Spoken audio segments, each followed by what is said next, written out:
समझिए, भाषा ये हमारा टॉपिक है मेरे भाई, जिसको अंग्रेजी में हम लोग क्या कहते हैं, लैंग्वेज कहते हैं। बहुत ज्यादा देर का टॉपिक नहीं होगा, समझने की कोशिश करना आप लोग। इसको हम लोग कहते हैं अंग्रेजी में लैंग्वेज। भाषा होता क्या है? अब जो है हमारे मन के अंदर विचार आता है। जैसे मैंने आपको बातचीत चैप्टर पढ़ाया, तो उस चैप्टर में आपने क्या पढ़ा कि अगर वाक शक्ति नहीं होती, अगर वाक शक्ति हमारे अंदर नहीं होता, हम बोलने की शक्ति अगर ईश्वर द्वारा हमें नहीं मिला होता, ईश्वर द्वारा हमें अगर बोलने की शक्ति नहीं मिली होती, तो क्या होता? हम लोग बोल नहीं पाते और पूरी की पूरी दुनिया जो है गूंगी मालूम पड़ती, किसी का आवाज नहीं होता। गूंगे, गूंगा और बोलना प्रत्यक्ष रूप से, ये दोनों में बड़ा अंतर है, दोनों में बहुत अंतर है। गूंगे लोग भी जो होते हैं ना, उनकी ध्वनि होती है बट स्पष्ट नहीं होती है, साफ नहीं होती है, वो नहीं बोल पाते हैं। और दूसरा, जो बोल पाते हैं उनके स्पष्ट विचार होते हैं, स्पष्ट बोली स्पष्ट होती है। तो अब मैं जैसे आपके सामने अभी खड़ा हूं, तो मेरे मन में जो भी विचार है कि हाँ मेरे भाई कैसे हो आप लोग, घर में सब लोग कैसे हैं, आपकी पढ़ाई कैसी चल रही है, ये मेरा विचार है। ये क्या है? मेरा विचार है। और मैं इस विचार को अपने मन के अंदर से निकाला और होठ के माध्यम से बोल करके जो है हम आपको बता दिए कि भाई ये मेरा विचार है। अब इस पर तुम कुछ प्रतिक्रिया दो कि हाँ सर मैं बहुत अच्छा हूं, मैं बहुत अच्छे से पढ़ लिख रहा हूं।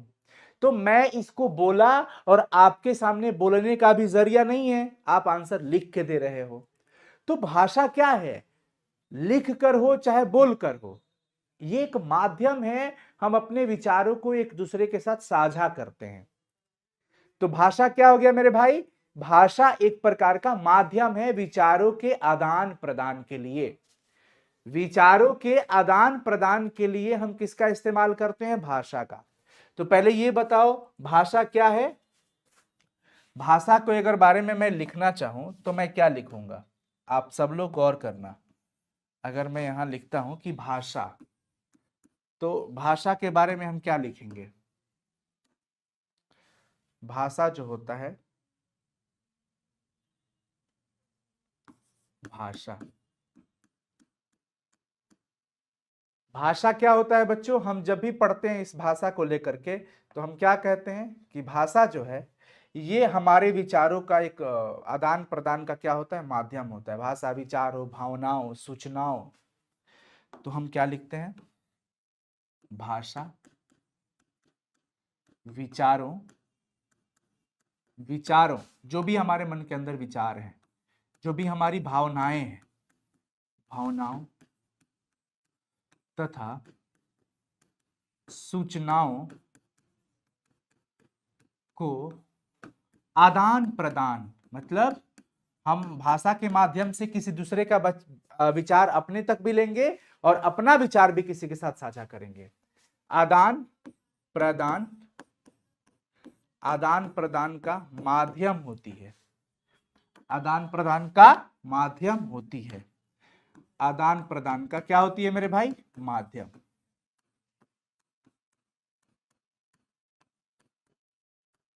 बस इतनी बातें क्लियर समझ में आ गई हो? तो जिसके द्वारा, अब देखो इसको परिभाषित करने के बहुत सारे पैरामीटर्स हो सकते हैं, मापदंड, और बहुत सारे तरीका हो सकते हैं कि मनुष्य जिस के माध्यम से अपने विचारों को व्यक्त कर सकता है उसको हम भाषा कहते हैं। तो भाषा विचारों, भावनाओं तथा सूचनाओं को आदान प्रदान करने का माध्यम होती है। यह सिर्फ एक माध्यम है। तो मैटर नहीं करता कि आपके पास, आपको अगर हिंदी आती है तो आप बहुत अच्छे नहीं हैं, अंग्रेजी आता है तो आप बहुत अच्छे हैं, नहीं। लैंग्वेज से आपका टैलेंट का कोई निर्धारण नहीं कर सकता, कोई मापदंड नहीं है लैंग्वेज। भाषा तो सिर्फ एक माध्यम है अपने विचारों को आदान प्रदान करने का। कोई हिंदी में बोल करके अपने भाषा को, अपने विचारों को व्यक्त करता है, कोई अंग्रेजी में बोल करके अपने विचारों को व्यक्त करता है। तो अलग अलग चीजें हैं। अच्छा, व्यक्त करने के जो हमारे पास रास्ते हैं, मार्ग हैं, तरीके हैं, वो कितने हैं मेरे भाई? सर आज वाईटी पे लाइव आएंगे? हाँ जी बिल्कुल आएंगे। आज पैकिंग सिखाएंगे आप लोगों को, क्रिस्टल में किस प्रकार से पैकिंग की जाती है प्रैक्टिकल करके। तो आज शाम को अभी इसके क्लास के बाद 6 बजे आप लोग जुड़ना मेरे भाई सब लोग, ठीक है ना। तो अभी देखो, अभी भाषा को हम जो व्यक्त करेंगे, हमारे पास भाषा व्यक्त करने का दो माध्यम होगा। एक हमारा होगा कि हम लिख कर व्यक्त करेंगे, जैसे मैं अभी लिख रहा हूं, लिख कर व्यक्त करते हैं पहला। दूसरा, बोल कर भी व्यक्त कर सकते हैं, जैसे अभी, जैसे मैंने आपसे स्टार्टिंग में पूछा कि भाई कैसे हो, क्या चल रहा है, पढ़ाई लिखाई अच्छी चल रही है, तो मैं तो बोल दिया, लेकिन आपने रिप्लाई कैसे किया, लिख करके। तो हमने लिख करके भी हमने अपने विचारों को व्यक्त किया, हम बोल करके भी अपने विचारों को व्यक्त करते हैं। तो एक बात बताइए सभी लोग, हम भाषा को लिख करके भी व्यक्त कर सकते हैं और बोल करके भी, तो इस भाषा को हम कहते हैं लिखित भाषा, और दूसरा जो है बोल करके जो हम करते हैं उसको क्या कहते हैं, मौखिक भाषा। क्या हो गया मेरे भाई, मौखिक भाषा। अब जैसे प्रारंभ में सबसे ज्यादा जो माध्यम था वो मौखिक ही था, प्रारंभ में बहुत पहले, लेकिन जब चीजें क्या हुई कि मौखिक से लिखित पे भी आना पड़ा है, हमें किसी चीज को लिख कर रखना पड़ा है, ग्रंथों को स्क्रिप्टेड करना पड़ा। स्क्रिप्ट मतलब लिपि होता है, हम इसके बारे में बात करेंगे। तो कोई भी घटना होती थी, कोई भी चीज होता था, तो उसको लिखना पड़ता था। तो बोल देते हैं तो बोलने वाली मौखिक भाषा हो गई, लिख कर व्यक्त करते हैं तो लिखित भाषा। तो यहां पर चीजें क्लियर हो गई, यहां पर चीजें क्लियर हो गई, एक बार बताएंगे आप सब लोग। सबका कमेंट मेरे पास आ रहा है, सर इसका फेयर अलग करेंगे। हाँ, हिंदी व्याकरण का फेयर अगर आप करना चाहो तो अलग कर सकते हो, पतली सी कॉपी में। मैं आपको अभी वही पढ़ा रहा हूं जो आपके बोर्ड एग्जाम के लिए बहुत अच्छा मार्क्स दे सकता है, और जहां जरूरत पड़ा वहां डीप पे भी पढ़ा दूंगा। क्लियर है, यहां तक किसी को कोई दिक्कत नहीं है। अब चलो, अब मैं आपको लेके चलता हूं कि भाषा के जो प्रकार की अगर हम बात करें तो बच्चों कई बार हम भाषा के दो प्रकार यहां पे कह देते हैं, लिखित भाषा, मौखिक भाषा। ये भी आप भाषा के प्रकार में ही समझ सकते हो, ये भी आप भाषा के प्रकार में भी समझ सकते हो। और भाषा के दूसरे प्रकार में मैं आपको बता देता हूं, उत्पत्ति के आधार पर अगर हम भाषा की बात करें, उत्पत्ति के आधार पर भाषा, तो उत्पत्ति के आधार पर जो भाषा है वो दो प्रकार का होता है। ये कितने प्रकार का होता है, दो। एक प्राकृतिक भाषा, अब आप कहोगे सर ये तो वो वाली बात होगी, प्राकृतिक और मानव निर्मित, वही बात है। प्राकृतिक और मानव निर्मित ना कह के हम कह देंगे कृत्रिम, कह देंगे कृत्रिम, थोड़ा ज्यादा कनेक्टेड है, अच्छा है कृत्रिम। तो अगर हम भाषा को देखते हैं तो एक प्राकृतिक भी आता है, तो जो समाज में स्वतः विकसित हो जाए, समाज में जो स्वतः विकसित हो जाए उसको हम लोग प्राकृतिक भाषा कहते हैं। और कृत्रिम जो बनाया जाए, तो जैसे मैं यहां पे लिख सकता हूं, जो समाज में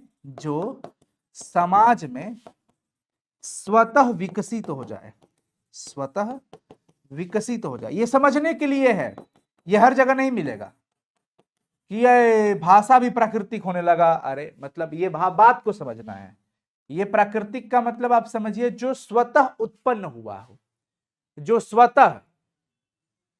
अंकुश रंजन सर आप व्याकरण मस्त पढ़ाते हो, थैंक यू सो मच मेरे भाई। ये जो आप देख रहे हो ना, ये हालांकि प्राकृतिक कहना मतलब उस तरीके से ये नहीं है, लेकिन मैं ये इसलिए आपको बता रहा हूं क्योंकि कृत्रिम को परिभाषित करने के लिए प्राकृतिक की जरूरत पड़ेगी। शायद हो सकता है ये आप पहली बार सुन रहे हो। मैं इसको ऐसे भी लिख सकता हूं, एक ऐसी भाषा, जो कुछ भाषा ऐसी है जो समाज में स्वतः विकसित हो जाए, जैसे हिंदी और अंग्रेजी। ये एक समय की जरूरत थी, नजाकत थी, और इस पे ये चीजें बढ़ती चली गई। लेकिन दूसरा कृत्रिम वाले की जब बात करते हैं, जैसे कंप्यूटर का लैंग्वेज, पाइथन हो गया, सी हो गया, ये सब बनाया जाता है। ये सब क्या किया जाता है, बनाया जाता है। तो कंप्यूटर का जो लैंग्वेज होता है वो बनाना पड़ता है, तो लैंग्वेज मतलब भाषा, तो कंप्यूटर का भी लैंग्वेज बनाया जाता है। तो इसलिए मैं इसको हटा इसलिए रहा हूं क्योंकि इसका हमें यहां पे कोई जरूरत नहीं है। बस आप समझ गए कि भाषा को हम दो प्रकार से यहां पर भी देख सकते हैं, एक वो जो कृत्रिम तरीके से जो निर्माण किया गया हो, जो बनाया गया हो, ठीक है ना। अब चलिए, अब इसमें जो है एक लिख करके व्यक्त किया जाए, एक मौखिक हो गया, और तीसरा जो है मैं आपको एक ऐड कर रहा हूं सांकेतिक। सांकेतिक जो संकेत करके, संकेत द्वारा, किसके द्वारा मेरे भाई? संकेत द्वारा, संकेत द्वारा, जिसको हम क्या कहेंगे? सांकेतिक कहेंगे। क्या कहेंगे? सांकेतिक भाषा। तो कई बार जो लोग बोल नहीं पाते हैं, लिख नहीं पाते हैं, वो इशारे समझते हैं, इशारे भी समझते हैं ना, तो संकेत के द्वारा भी आप न्यूज चैनल पे कई बार देखे होंगे ऐसे ऐसे।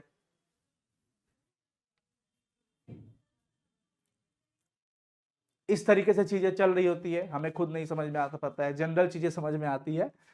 तो संकेत के द्वारा भी हम लोग भाषा को क्या, अपने विचारों को क्या कर सकते हैं बच्चों? व्यक्त कर सकते हैं। तो ये भी हमारा होता है। जो गूंगे लोग होते हैं, जो बहरे होते हैं, वो लोग इन चीजों को अच्छे से रिलेट कर पाते हैं। यहां तक किसी को कोई प्रॉब्लम है? यहां पर किसी को कोई दिक्कत है? चलो चीजें क्लियर हो गई, आगे बढ़े, बोलिए।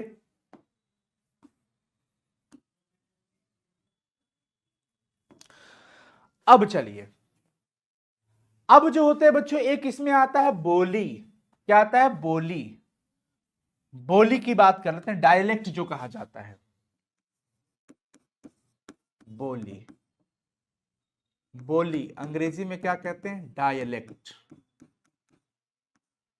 बोली किसी विशेष क्षेत्र में बोली जाती है। यह किसी भाषा का वह रूप होती है जो किसी विशेष क्षेत्र में बोली जाती है। बोली भाषा का ही रूप है, याद रखिएगा। बोली भाषा का वह रूप है जो किसी विशेष, जो किसी विशेष क्षेत्र, समुदाय, विशेष क्षेत्र, समुदाय, समाज द्वारा बोला जाता है, बोली जाती है। तो बोली क्या हो गया बच्चों? बीच बीच में कैमरा धुंधला हो जा रहा है, अच्छा सही हो जाएगा, अभी नहीं हो रहा हो। तो बोली क्या होता है बच्चों? ये भाषा का एक छोटा सा रूप है जो किसी विशेष क्षेत्र में बोला जाता है, जो किसी विशेष क्षेत्र में बोला जाएगा। ये बड़े व्यापक स्तर पे नहीं बोले जाते हैं, ठीक है ना, विशेष क्षेत्र में होती है। अब जैसे आप लोग जानते हो अवधि, आप लोग जानते हो ब्रज, मैं लिख देता हूं। भाषा जो है क्या होता है? भाषा व्यापक होता है, भाषा व्यापक होता है? और बोली जो है, बोली किसी विशेष क्षेत्र में प्रचलित होती है, किसी विशेष क्षेत्र में प्रचलित होती है।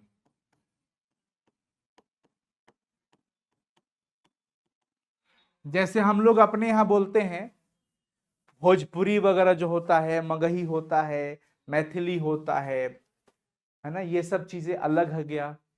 ब्रज भाषा, भाषा कहते हैं लेकिन बहुत बड़े स्तर पे नहीं, ये सब उपभाषा भी कह सकते हो। बोली को हम क्या कह सकते हैं? उपरूप कह सकते हो। तो हिंदी भाषा की बोली का कुछ एग्जाम्पल दे देता हूं आपको कि हिंदी भाषा की बोली क्या होती है। हिंदी भाषा की बोली एग्जाम्पल के तौर पे समझ लीजिए। हिंदी भाषा में जैसे आप लोग अवधि जानते हो, अवधि ब्रज हो जाता है, अवधि, अवधि बोली है, ब्रज बोली है। भोजपुरी कह सकते हो, भोजपुरी। भोजपुरी के अलावा जो है बच्चों मैथिली आ जाएगा, क्या आ जाएगा? मैथिली, मैथिली आदि बहुत सारी चीजें हैं। तो ये हमारा बोली कहलाता है जो किसी विशेष क्षेत्रों में सिर्फ बोला जाता है। अंग्रेजी भाषा में क्या होता है? ब्रिटिश इंग्लिश अलग होता है, अमेरिकन इंग्लिश अलग होता है, तो वो अंग्रेजी की बोली हो जाती है। समझ में आ गया? किसी को कोई दिक्कत? देवनागरी बोली नहीं है, हम उस पे आते हैं। मैं आपको क्या बोला, मैं आपको वही चीज बता रहा हूं जो अभी आपको जरूरत है। अब हिंदी साहित्य कहां से आया, इसके पीछे बहुत अपभ्रंश वगैरह बहुत सारी चीजें हैं बच्चों। हिंदी साहित्य का इतिहास इतना छोटा नहीं है, इस पर इतने मोटे मोटे किताब लिखे गए हैं। वो किताब भी मैं आपको दिखा दूंगा, मैं पढ़ता हूँ, मेरे पास है वो पुस्तक, क्योंकि वो बहुत अथाह सागर है, मतलब बढ़िया है, अच्छा लगता है पढ़ करके। तो हिंदी भाषा की बोली आप लोग समझ गए। तो कोई विशेष क्षेत्र में, जैसे भोजपुरी, भोजपुरी पूरे देश में नहीं बोला जाता है, भोजपुरी कुछ विशेष क्षेत्र में ही बोला जाएगा, कुछ विशेष समुदाय द्वारा बोला जाता है, कुछ विशेष लोग बोलते हैं। मैथिली, मैथिली पूरे कंट्री में नहीं बोला जाता है। बांग्ला पूरे कंट्री में नहीं बोला जाता है। आप समझ रहे हो ना?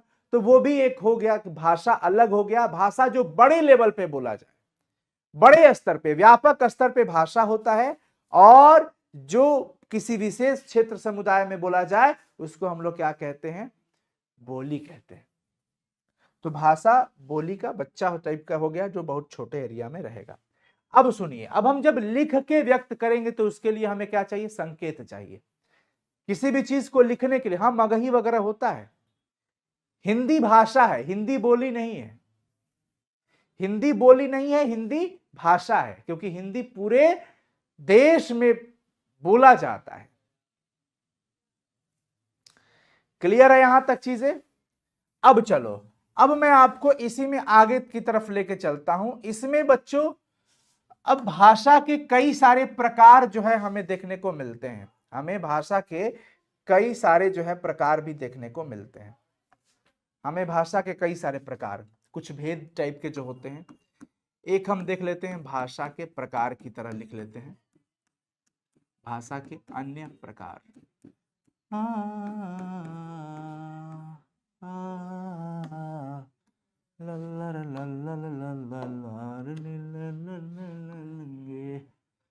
देखो बच्चों, एक हमारा हो जाता है मातृभाषा। क्या हो जाता है? मातृभाषा। दूसरा हमारा हो जाता है राजभाषा। तीसरा हमारा हो जाता है राष्ट्रभाषा। और चौथा कुछ मानक वगैरह भी रख सकते हो, मानक भाषा। अब मैं आपको बता दूं, मातृभाषा का मतलब जो बचपन से हम अपने जन्मभूमि में जन्म से सीखते हैं वो मातृभाषा होती है। जो हम जन्म से, बचपन से अपनी मां से सीखते हैं वो मातृभाषा। राजभाषा जब किसी देश के सरकारी कामों में काम आता है, जो किसी देश के सरकारी काम में जिस भाषा का प्रयोग किया जाता है उसको हम लोग राजभाषा के रूप में जानते हैं। और राष्ट्रभाषा का मतलब हो गया जो राष्ट्रीय रूप से हो। समझ में आ रही है चीजें? किसी को कोई दिक्कत? बोलो सभी लोग। सर इसका हैंडरिटन नोट्स नहीं मिला, इसका हैंडरिटन नोट्स ले गए? अरे प्रभु, ये तो आप खुद से बना सकते हो ना, ये तो आप खुद से भी बना सकते हो। चलिए,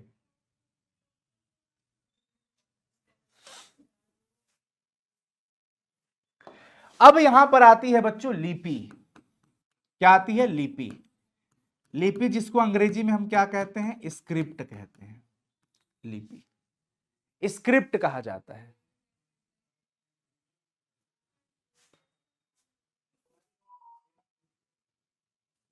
sir where are you from? मैं भाई पटना के आरा जिला के शाहपुर विधानसभा के चंदा केवटिया गांव से हूं, जो कि बिहार में पड़ता है। परिचय दे दिया, ठीक है। लिपि, लिपि क्या हो गया? मैंने आपको बताया कि बच्चों जो भी हम कुछ बोल रहे हैं तो इसको लिखना पड़ेगा। अब लिखने के लिए संकेत चाहिए। क्या चाहिए? संकेत। अब जैसे मुझे राम लिखना है तो हिंदी में राम, र ऐसे लिख करके फिर मात्रा लगाते हैं, फिर म लिखते हैं। अंग्रेजी में लिखना होगा तो आर ऐसे, फिर ए और फिर एम। और उर्दू में इसका कुछ और होगा, मुझे नहीं आता है उर्दू तो मैं नहीं लिख पाऊंगा। गुरुमुखी में अलग होता है, तो अलग अलग चीजें हैं। तो जो संकेत हम लिख रहे हैं अलग अलग, उसी को क्या कहा जाता है भाई? लिपि।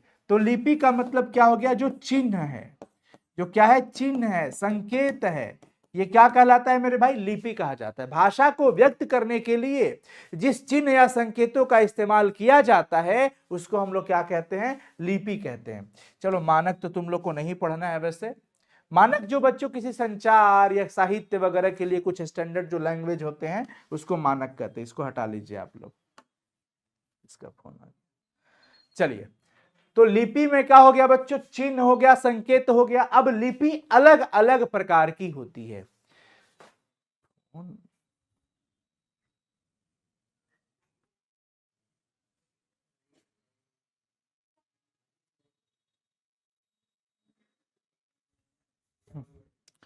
हाँ तो चलिए, तो बच्चों लिपि जो है अलग अलग प्रकार की होती है और इसमें जो हम लोग पढ़ते हैं कई सारी लिपि पढ़ते हैं।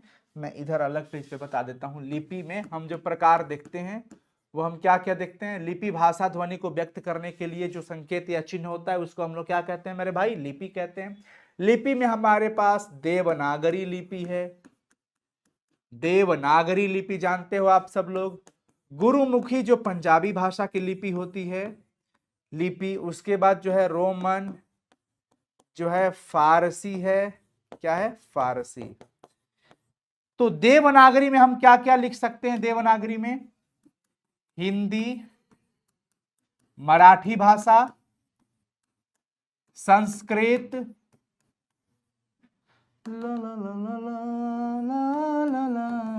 नेपाली, संस्कृत, नेपाली। गुरुमुखी में बच्चों पंजाबी भाषा, जो पंजाबी भाषा होती है गुरुमुखी। रोमन में हमारा क्या आ जाता है, अंग्रेजी भाषा। फारसी लिपि में क्या आ जाता है, उर्दू और कश्मीरी, उर्दू और कश्मीरी। ये याद रखिएगा सभी लोग, उर्दू और कश्मीरी। सबसे पुरानी लिपि ब्राह्मी लिपि होती है और वहीं से उद्भव हुआ था देवनागरी वगैरह का। तो याद रखिएगा सबसे प्राचीन लिपि कौन सी है, ब्राह्मी लिपि, ब्राह्मी। तो आप देखे होंगे कि पहले अलग अलग जो पुराने पुराने ग्रंथ होते थे उसमें लिखने का संकेत अलग था, स्क्रिप्ट अलग था। तो देवनागरी लिपि मैं आपको इसका ना इमेज दे दूंगा, इमेज, जैसे आप देख भी सकते हो, इंटरनेट पे चीजें मिल जाएंगी। तो हिंदी भाषा की लिपि क्या है, देवनागरी। मराठी भाषा के लिए मराठी भी लिखा जाता है तो संकेत हिंदी वाला ही इस्तेमाल होता है, देवनागरी। संस्कृत भी हम लिखते हैं तो राम, अगर रामः लिखना है तो रामः ऐसे लिखते हैं, तो ये क्या है, हिंदी वाला ही तो है, हा? तो वो चीजें हो गई कि हम जो हिंदी है, संस्कृत हो गया, मराठी हो गया, इवन नेपाली भाषा भी जो होती है बच्चों, उसको भी लिखने के लिए हम देवनागरी लिपि का ही इस्तेमाल करते हैं। लिपि जो कि क्या होता है, किसी भी भाषा को लिखने के लिए बनाए गए जो संकेत अथवा जो चिन्ह होते हैं उसी को हम लोग क्या कहते हैं, लिपि कहते हैं। गुरुमुखी पंजाबी, रोमन अंग्रेजी। जिस दिन आप अंग्रेजी का परीक्षा देते हैं तो लिपि में पहले भरते हैं रोमन लिपि, बाकी सब दिन में आप क्या भर के आते हो, देवनागरी। जो बच्चे उर्दू का परीक्षा देते होंगे वो फारसी लिपि भरते होंगे, फारसी क्या भरते हैं मेरे भाई, फारसी। समझ में आ रहा है चीजें, ये फारसी लिपि, रोमन अंग्रेजी। अब संसार की अधिकतर लिपियां बाएं से दाएं लिखी जाती है। संसार की अधिकतर लिपियां कैसे लिखी जाती है, संसार की अधिकतर, संसार की अधिकतर लिपियां, संसार की अधिकतर लिपियां बाएं से दाएं लिखी जाती है, बाएं से दाएं यानी कि लेफ्ट से राइट लिखी जाती है, बाएं से दाएं लिखी जाती है। लेकिन याद रखिएगा सभी लोग, देवनागरी वगैरह जो है ये सब के सब जो बच्चों हिंदी लेफ्ट से राइट लिखा जाता है। फारसी लिपि जो है, यहां पर लिखता हूं, फारसी लिपि दाएं से बाएं लिखी जाती है, उल्टा। फारसी लिपि दाएं से बाएं लिखी जाती है, दाएं से बाएं लिखी जाती है, लिखी जाती है। याद रहेगा, किसी को कोई परेशानी तो नहीं होगा, परेशानी तो नहीं होगा। फारसी लिपि जब भी देखिए उर्दू, उर्दू अगर कोई लिखता है तो उर्दू, जैसे हम लोग अपने पेज पे जो मराठी, नेपाली, संस्कृत, हिंदी लिखेगा वो इधर से लिखेगा कि मेरा नाम अनु है, मैं लेफ्ट से राइट लिखते जाता हूं। लेकिन वो लोग जो लिखते हैं, जो उर्दू जानते हैं, जिनकी लिपि फारसी लिपि होती है मेरे भाई, फारसी लिपि जो लिखते हैं लोग, वो इधर से उल्टे ऐसे लिखते आते हैं। अब ये मुझे समझ में नहीं आता है, ये ऐसे, उर्दू उनका अपना बहुत अच्छा लिपि होता है। तो उर्दू हमेशा दाएं से बाएं लिखी जाती है, फारसी लिपि। उर्दू भाषा की लिपि क्या है? फारसी है। तो फारसी लिपि दाएं से बाएं लिखी जाती है। तो कौन सी लिपि दाएं से बाएं लिखी जाती है, बताइए? कौन सी लिपि दाएं से बाएं लिखी जाती है, बताइए सभी लोग।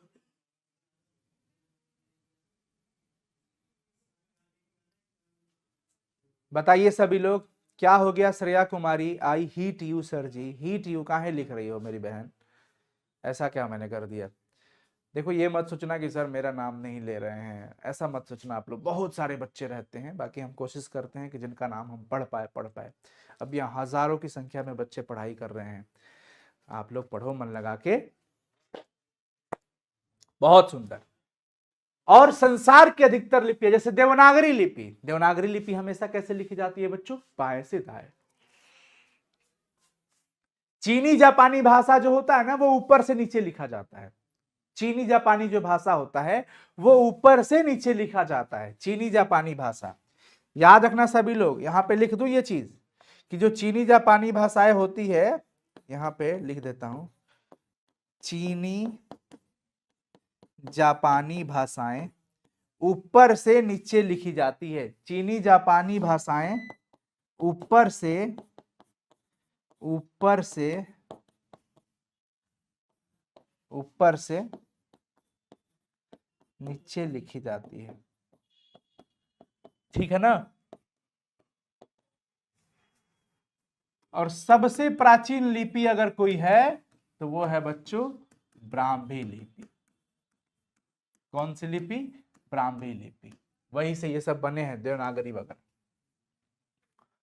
तो क्लियर, समझ में आ गया?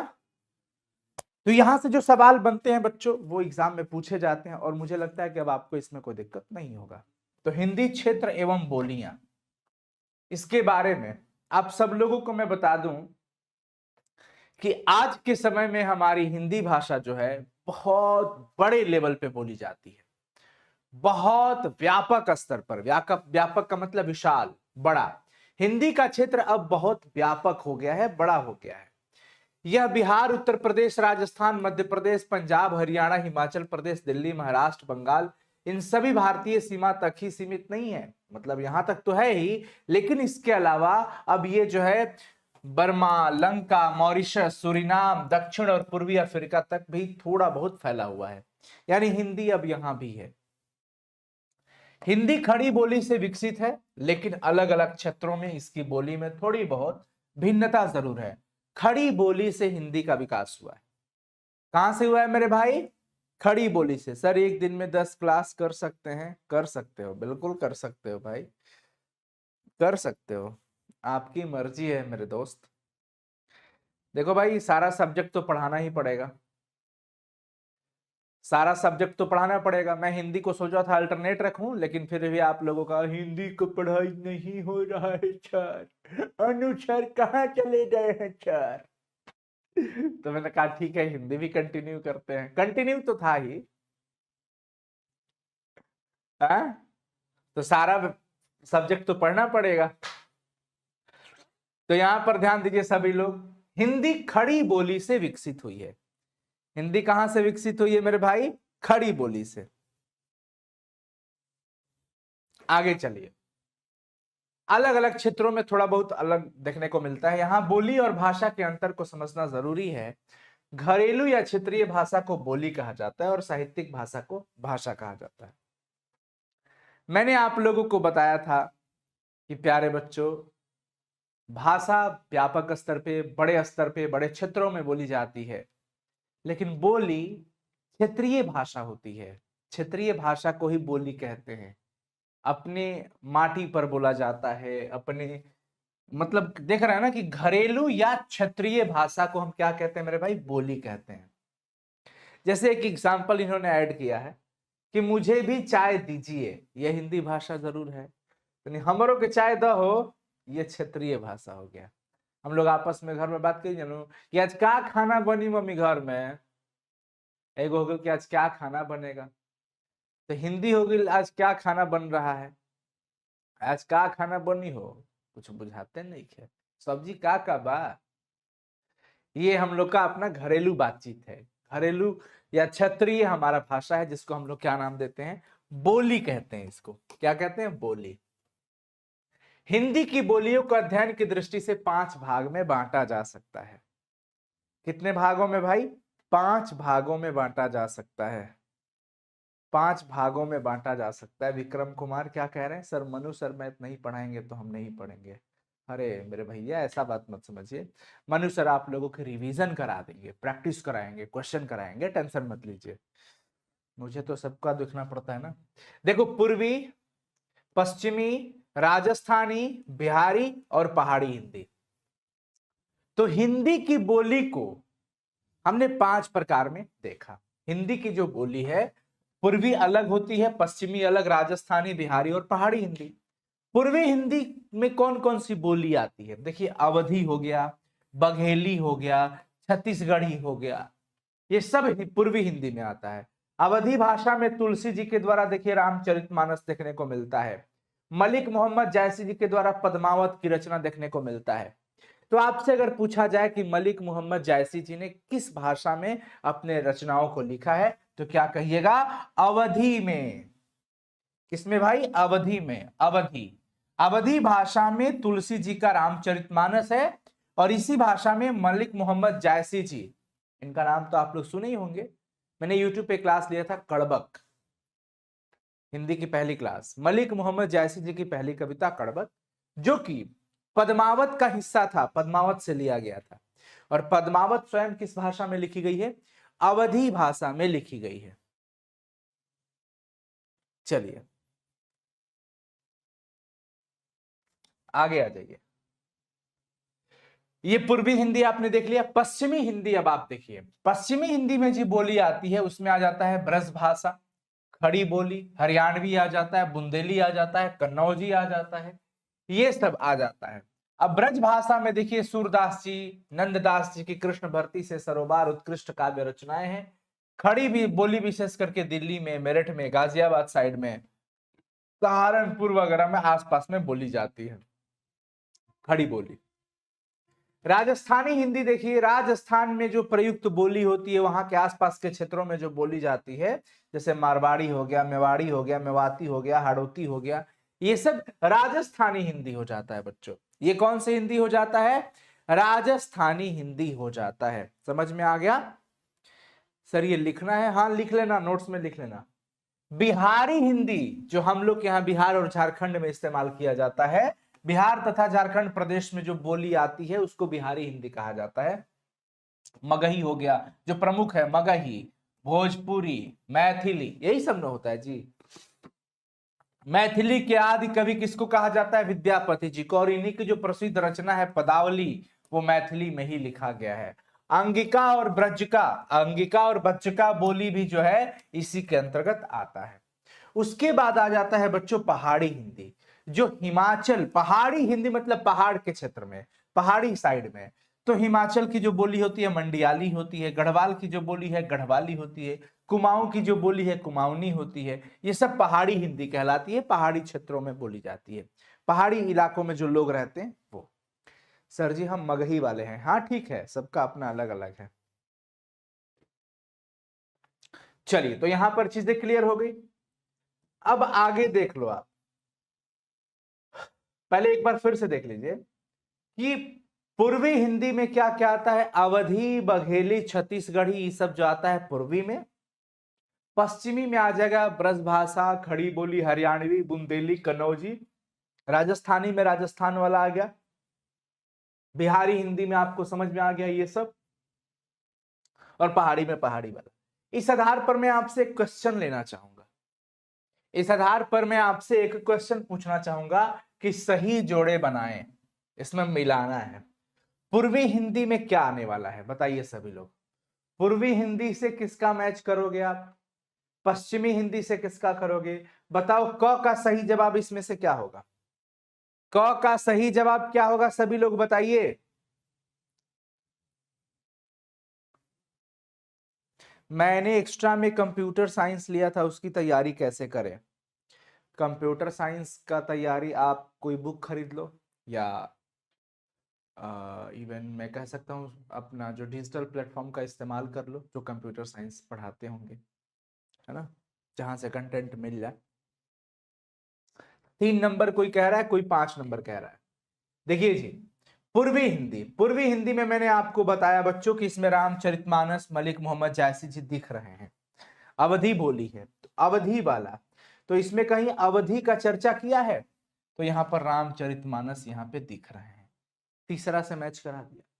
पश्चिमी हिंदी, पश्चिमी हिंदी जहां पे आपको पता चला कि ब्रज भाषा वगैरह बोली जाती है, तो ब्रज भाषा वाला यहां पे हो गया सूरदास जी, नंददास जी। राजस्थानी हिंदी, जहां पे राजस्थानी भाषाएं बोलियां आपस में क्षेत्रीय होती है, मारवाड़ी, मेवाड़ी, मेवाती, ये सब जो है ये आपको यहां पर दिख रहा है। बिहारी हिंदी, जहां पर हमको देखने को मिलता है प्यारे बच्चों, मैथिली, मगही, भोजपुरी, अंगिका, बज्जिका। अब मैथिली में ही आप देख लीजिए विद्यापति जी को, तो यहां पर जो घ है, घ का दूसरा हो जाएगा। पहाड़ी हिंदी की हम बात करते हैं तो पहाड़ी क्षेत्र में जो बोली जाती है मंडियाली वगैरह, ये यहां पर आ गया। तो यहां से आप लोगों को ये जानकारी हो गया ना कि हाँ किस प्रकार से हिंदी जो बोली होती है, हिंदी की जो बोली है उसको 5 भागों में बांटा गया। पूर्वी हिंदी, पश्चिमी हिंदी, बिहारी हिंदी, राजस्थानी हिंदी, पहाड़ी हिंदी। तो आपने 5 प्रकार, एक बार अपने मन में रिकॉल करिए, एक बार रिवाइज कर लीजिए, मेरे साथ बोलिए। पूर्वी हिंदी, चैट में लिखो सभी लोग। पूर्वी हिंदी होगा, पूर्वी हिंदी, फिर पश्चिमी हिंदी, फिर अपना बिहार की हिंदी बिहारी हिंदी कहलाती है जो बोली होती है। उसके अलावा हम देखते हैं राजस्थानी और फिर पहाड़ी। तो ये 5 प्रकार हम लोग हिंदी का अपना बोली देखते हैं, और इस पे हमने क्वेश्चन भी कर लिया। जो उसके बाद का हमारा सवाल बनता है मेरे दोस्त, ये बनता है मेरे भाई कि रामचरितमानस की भाषा क्या है, बोली क्या है, किस भाषा में, किस बोली में वो लिखा गया। तो आपने पढ़ा कि वो अवधी भाषा में लिखा गया है। पद्मावत, मलिक मोहम्मद जायसी जी की रचना पद्मावत है, जिसमें राजा रतन सेन की चर्चा है, और एक रानी भी थी, उनकी भी, पद्मावती रानी, उनकी चर्चा है उसमें, वो भी अवधी भाषा में लिखा गया है। सूरदास जी ब्रज भाषा में ज्यादा लिखा करते थे, तो सूरदास जी के रचना का विषय जो भी रहता है वो किस भाषा में रहता है, ब्रज भाषा में। तुलसीदास जी के द्वारा रचित आपने पढ़ा रामचरितमानस, तुलसीदास जी के द्वारा रचित रामचरितमानस महाकाव्य है। रामचरितमानस एक महाकाव्य है, बहुत बड़ा ग्रंथ है ये। तो ये अवधि में है, ठीक है।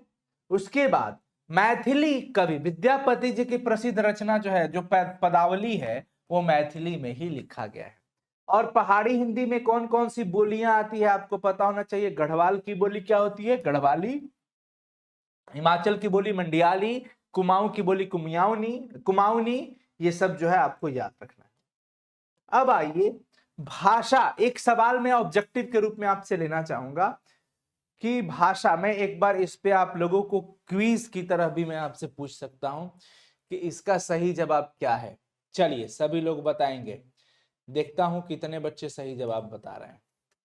चलिए आपके चैट सेक्शन में आंसर ऑप्शन दिख रहा होगा, सभी लोग बताइए कि इसमें सही जवाब क्या है। भाषा किसका साधन है, भाषा किसका साधन है मेरे भाई, बता दो सभी लोग। भाषा किसका साधन है।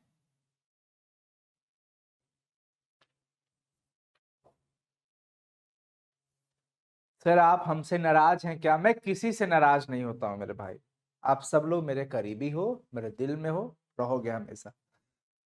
चलिए, सही जवाब जल्दी से, भाषा किसका साधन है? यहाँ पे बहुत बच्चे ऑप्शन को देख के गलती कर देते हैं। देखिए, अभी जो हमारे सामने ऑप्शन दिख रहा है, जिसमें ए नंबर ऑप्शन सबसे ज्यादा बच्चों ने लगाया है, करीब 64% के आसपास बच्चों ने ऑप्शन ए लगाया है, जो कि 100% गलत है। और मात्र 19% बच्चों ने, या 20% हम कह सकते हैं, जो उन्होंने डी लगाया है, जो कि सही है। भाषा क्या है? अपने विचारों को आदान प्रदान करने का एक माध्यम होता है, अपने विचारों को व्यक्त करने का, अभिव्यक्ति, अपने विचार को व्यक्त करने का एक माध्यम है। भाषा सिर्फ बोलने की चीज नहीं है, सिर्फ लिखने की चीज नहीं है, और सिर्फ पढ़ने की चीज नहीं है। भाषा विचारों को व्यक्त करने का माध्यम होता है। तो याद रखिएगा, भाषा क्या होता है भाई? अभिव्यक्ति का। अब कोई भी भाषा आगे आगे चलती है तो पीछे पीछे व्याकरण भी चलता है। कोई भी भाषा आगे आगे चलती है तो उसके पीछे पीछे क्या चलता है? व्याकरण। अब जो हिंदी व्याकरण आता है मेरे भाई, व्याकरण यही कहता है कि हम किस प्रकार से, व्याकरण हमको कुछ नियम देता है। व्याकरण क्या करता है? कुछ हमें नियम देता है। जैसे अंग्रेजी में ग्रामर जो होते हैं, इंग्लिश ग्रामर, वो इंग्लिश ग्रामर क्या करते हैं बच्चों? आपको रूल देते हैं कि इस रूल के तहत आपको ट्रांसलेशन बनाना है, इस रूल के तहत आपको वॉइस बनाना है, इस रूल के तहत आपको नरेशन बनाना है, इस रूल के तहत आपको रिमूवल ऑफ टू करना है। कई सारी चीजें होती है। इसी प्रकार से बच्चों हिंदी में, चाहे मैंने क्या कहा, किसी भी भाषा की बात करें, भाषाओं की जननी संस्कृत भाषा को कहा जाता है। संस्कृत से कई सारी भाषाएं निकली है, और भाषाओं के पीछे पीछे व्याकरण होता है। व्याकरण हमें नियम देता है कि हमें किस तरह से शुद्ध तरीके से बोलने आना चाहिए, शुद्ध तरीके से लिखने आना चाहिए, शुद्ध तरीके से पढ़ने आना चाहिए। तो भाषा के बाद व्याकरण, पहले भाषा फिर व्याकरण। अब व्याकरण जो हमें शुद्ध शुद्ध लिखना, पढ़ना, बोलना सिखाता, व्याकरण हमें क्या करता है भाई? शुद्ध शुद्ध क्या सिखाता हो? लिखना, पढ़ना, ये सब सिखाता हो, उच्चारण करना भी सिखाता हो। जिससे हम ये तीनों चीजें सीख जाएं, हम उसको क्या कहते हैं भाई? व्याकरण कहते हैं। समझ में आ गया? समझ में आ गया? बताएंगे सभी लोग।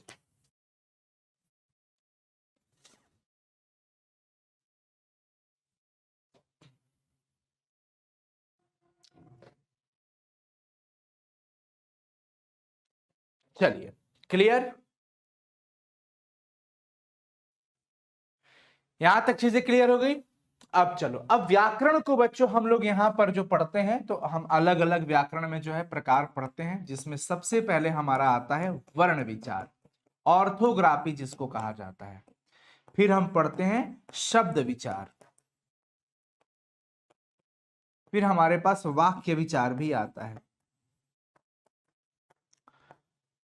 तो तमाम चीजें होती है व्याकरण में, अलग अलग टॉपिक रख दिया गया। हम सबसे पहले व्याकरण स्टार्ट करेंगे मेरे भाई वर्ण विचार से। वर्ण विचार जिसके अंदर हमें वर्णों की जानकारी हो, जो सबसे छोटा सा टुकड़ा होता है उसकी जानकारी हो। जैसे विज्ञान के अंदर सबसे छोटा कण इलेक्ट्रॉन, प्रोटॉन, न्यूट्रॉन ये सब माना गया है, परमाणु के 3 मौलिक कण, उसी प्रकार से लैंग्वेज की दुनिया में बच्चों, भाषा की दुनिया में जो खंडित ना हो सके उसको वर्ण कहा जाता है, और उसकी पूरी हिस्ट्री, पूरी जानकारी, पूरा डिटेल हम वर्ण विचार के अंदर पढ़ने वाले हैं। चलिए, ऑल दी बेस्ट। मिलते हैं फिर अगली क्लास में। आप लोग बिल्कुल परेशान मत होइए, पढ़ाई लिखाई करते रहिए। All the best, bye, take care, love you. मिलते हैं फिर अगली क्लास में। चलो जी।